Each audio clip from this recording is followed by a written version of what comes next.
Assalamualaikum warahmatullahi wabarakatuh. Perkenalkan, nama saya Nur Asri Anggreni dari jurusan Psikologi Pendidikan dan Bimbingan kelas C. Baik, di sini saya akan mempresentasikan dan menjelaskan materi aspek-aspek etika dalam konseling perkawinan dan keluarga.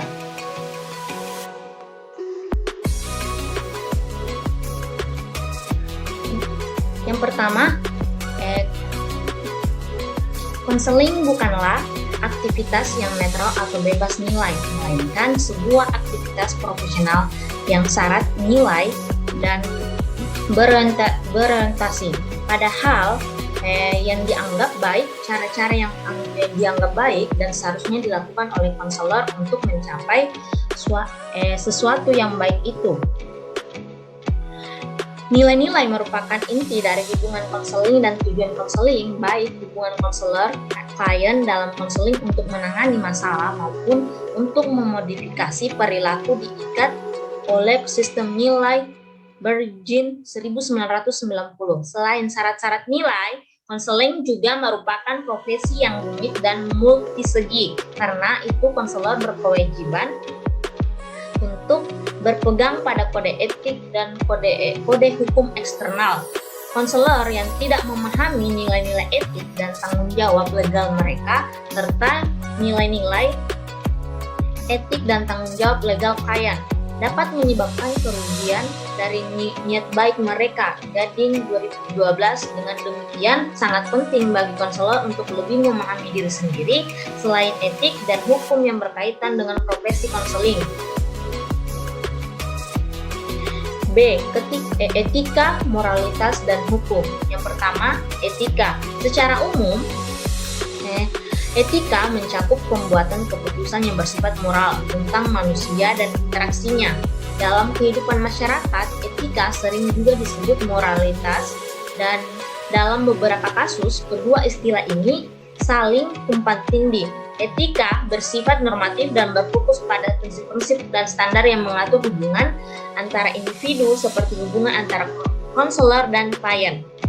Kedua, moralitas. Moralitas meliputi penilaian atas suatu perbuatan. Hal ini berhubungan dengan kata-kata seperti baik, buruk, benar, salah, dan seharusnya. McLeod 2006.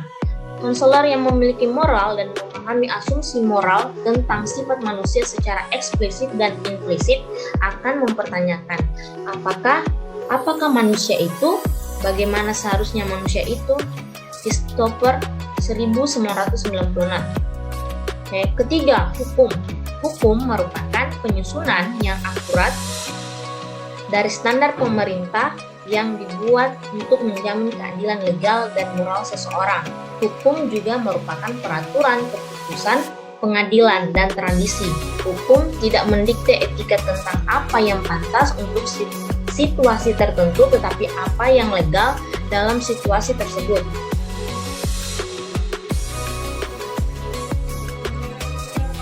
Yang ketiga, bagian C, etika dalam konseling perkawinan dan keluarga. Konseling perkawinan dan keluarga sering mengalami situasi konflik dan krisis etik. Corey 2009. Hal ini terjadi karena konselor menangani sejumlah individu secara bersama-sama sebagai sebuah sistem, dan tidak mungkin semua anggota sistem ini memiliki kesamaan tujuan untuk mengatasi permasalahan-permasalahan seperti itu. Thomas pada tahun 1994 mengembangkan kerangka kerja yang dinamis, berorientasi proses yang digunakan konselor. Etika menangani sebuah konselor. Model ini mengkaji 6 nilai yang mempengaruhi konseli dan proses konseling, yaitu A. Tanggung jawab, B. Integritas, C. Komitmen, D. Kebebasan memilih, E. Kekuasaan, dan F. Hak untuk berduka. Gading 2012. Nah, bagian D. Konflik-konflik etika. Morrison 1982 mengemukakan 4 jenis jenis konflik etika dalam proses pembuatan keputusan konselor dalam konseling perkawinan dan keluarga. Yang pertama, siapa yang terlebih dahulu dia layani. Yang kedua, bagaimana penanganan kerahasiaan. Yang ketiga, apa titik utama perkembangan etika. Yang keempat, bagaimana keberadaan konselor perkosaan atau mengurangi konflik.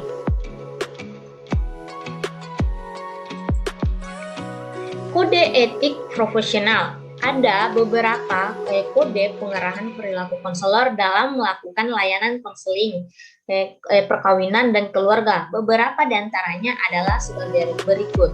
Kode pengarahan perilaku.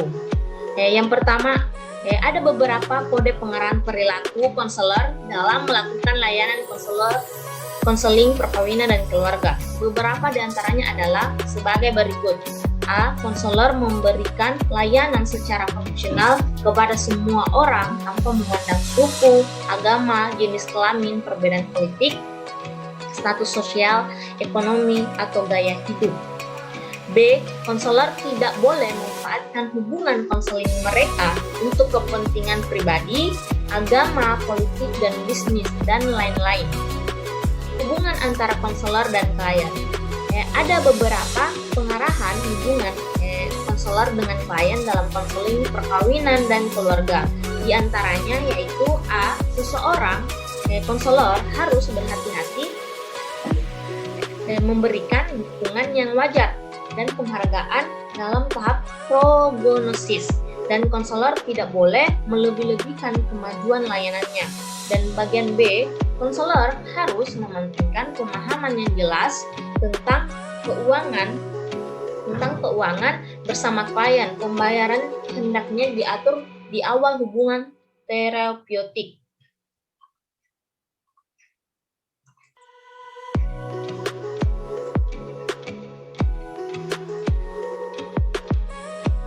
Bagian F, pengambilan keputusan etik.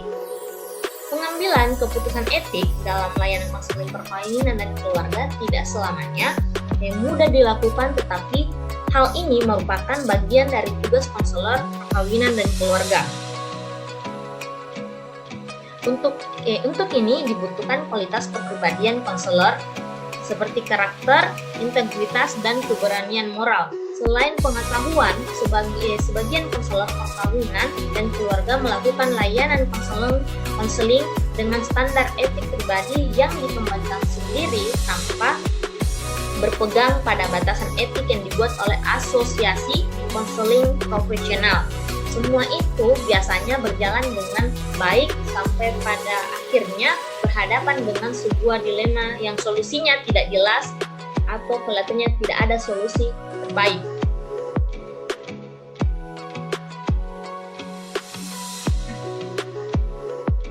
Bagian G, hubungan ganda. Nah, hubungan ganda dalam konseling perkawinan dan keluarga terjadi apabila konselor terlibat dalam hubungan yang sama sekali berbeda dengan hubungan antara konselor dan klien. Misalnya, menjadi konselor tetangga, teman, mitra bisnis, dan menerima bayaran dari klien sebagai bentuk balasan terhadap pelayanan atau menjadi penguasa klien. Oleh karena itu, secara etik, konselor harus menjauhkan diri dari hubungan sosialisasi atau bisnis dengan klien, baik yang masih atau mantan klien, menerima hadiah dari mereka, atau mengadakan hubungan konseling dengan teman dekat, anggota keluarga, siswa, pasangan, atau pegawai. Bagian H, bekerja sama dengan konselor yang tidak etis. Pada umumnya, konselor bekerja berdasarkan kode etik. Namun demikian, kadang muncul situasi atau kasus tertentu. Dalam keadaan demikian, konselor harus mengambil tindakan. Jika tidak, mengabaikan situasi semacam ini bisa membuat moral konselor terkikis dan membuat dia mudah memaafkan pelanggaran etika.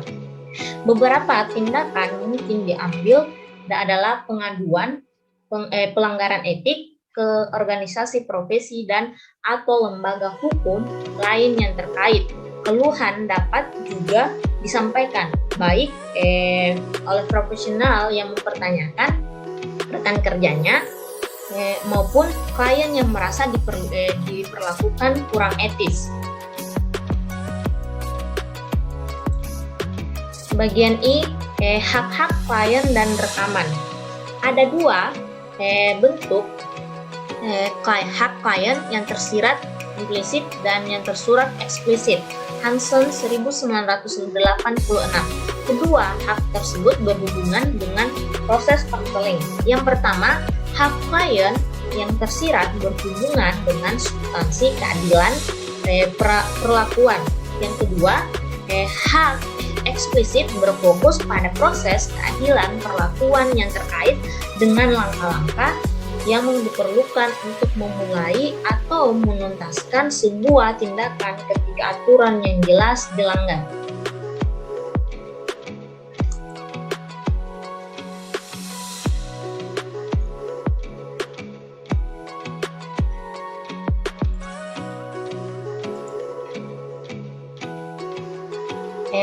Hak-hak klien dan rekaman. Proses keadilan perlakuan dilanggar ketika aturan yang jelas dilanggar dan klien merasa tidak mendapati informasi tentang cara memperbaiki perilakunya.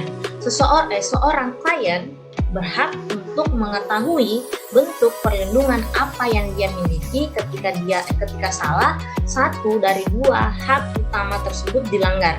Rekaman semua klien dilindungi secara legal kecuali dalam keadaan tertentu.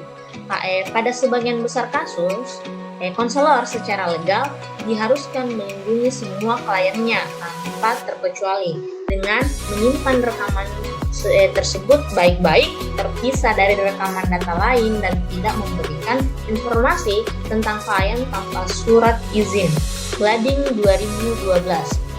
Jumlah dan bentuk formulir dalam rekaman klien bermacam-macam sesuai dengan agensi dan praktisinya, tetapi biasanya mencakup 6 kategori dokumen.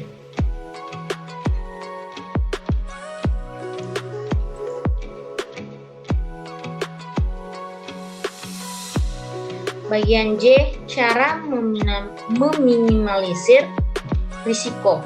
Dalam menentukan apakah konselor perkawinan dan keluarga harus terus melanjutkan hubungan ganda atau tidak, sangatlah penting untuk mempertimbangkan apakah keuntungan potensial hubungan semacam ini melebihi potensi kerugiannya. Sudah merupakan tanggung jawab konselor untuk mengembangkan perlindungan yang bertujuan untuk mengurangi potensi konsekuensi negatif.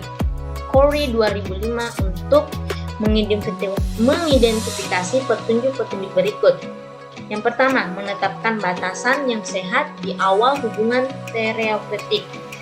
Bagian yang kedua, apabila hubungan konselor berpotensi membuat masalah atau apabila risiko dan kerugiannya tinggi, lebih bijaksana apabila konselor bekerja dengan bantuan pengawas. Yang ketiga, dalam bekerja, hubungan ganda sangat baik bila memulainya dengan memastikan apakah hubungan semacam itu dapat dihindari.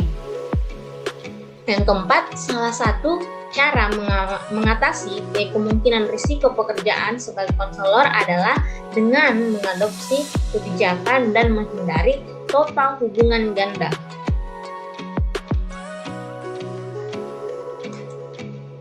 Nah, sampai di sini presentasi yang saya sampaikan.